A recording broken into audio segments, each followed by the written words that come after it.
Israel has recalled its ambassadors from Spain, from Norway, and Ireland, each of which of those countries declared recognition of a Palestinian state.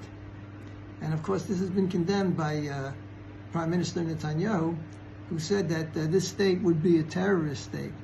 And I think it's important to elucidate, to explain why that is. Before you establish a state, hoping that this will lead to peace, first of all, there's the big problem. It clearly would represent a reward for terrorism, because it's coming on the heels of the atrocious attack by Hamas. And Israel's involved in a war to destroy them, hopefully. So now, as a response to that, you're going to create a Palestinian state, which would demonstrate for the entire world that terrorism works. The most brutal type of terrorism is being rewarded. So that itself is totally absurd and totally immoral. Beyond that, my question would be, what kind of state is it going to be? Is it going to be a democratic state? Is it going to be a state that's at peace with Israel, that accepts the existence of Israel and ceases all terrorist activity? Which Palestinian group can bring that about? Oh, it won't be Hamas. Okay, forget about Hamas. There's the other terrorist organizations. Oh, no, it'll be the PA, the Palestinian Authority. What is the difference between the Palestinian Authority and Hamas? They both have the same goals. They both believe in using terrorism for their aim. Their ultimate objective is not to have a state of their own in the West Bank. It's to eliminate Israel. That's the goal. Whether they say so or they don't say so, the proof of the matter is that the PA supports terrorism. First of all, because they pay salaries, they pay stipends, they give rewards to terrorists who perhaps are in Israeli jails, and if they're killed, if they die, then they support the families. So they're supporters of terrorism. But not only that, there's more to it than that.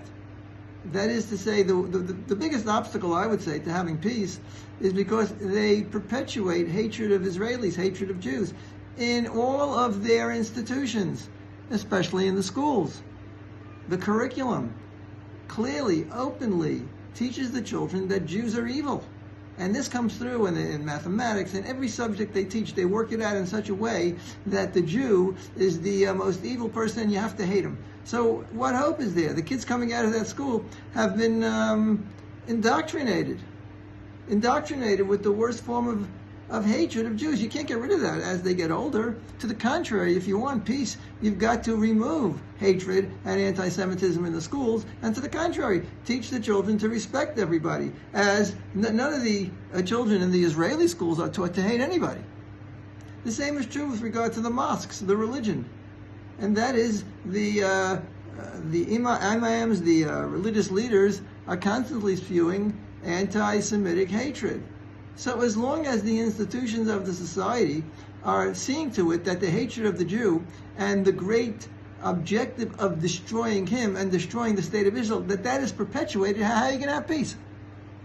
First, you have to establish the conditions, just like the United States was able to do in Germany after World War II and in Japan, to recreate new institutions that were free of this hatred and would teach the children in the schools the proper ideas. That's not the case right now.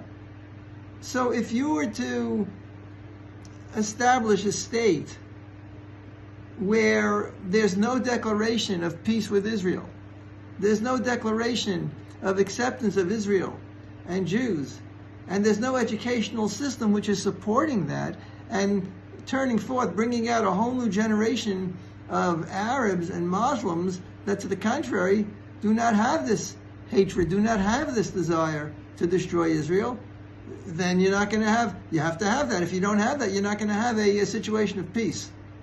So therefore, it's political stupidity at this point in time for these countries, Ireland and Norway and Spain, ostensibly Western democracies, to encourage the Palestinians to continue their methodology of terrorism and destruction, because we're going to reward it.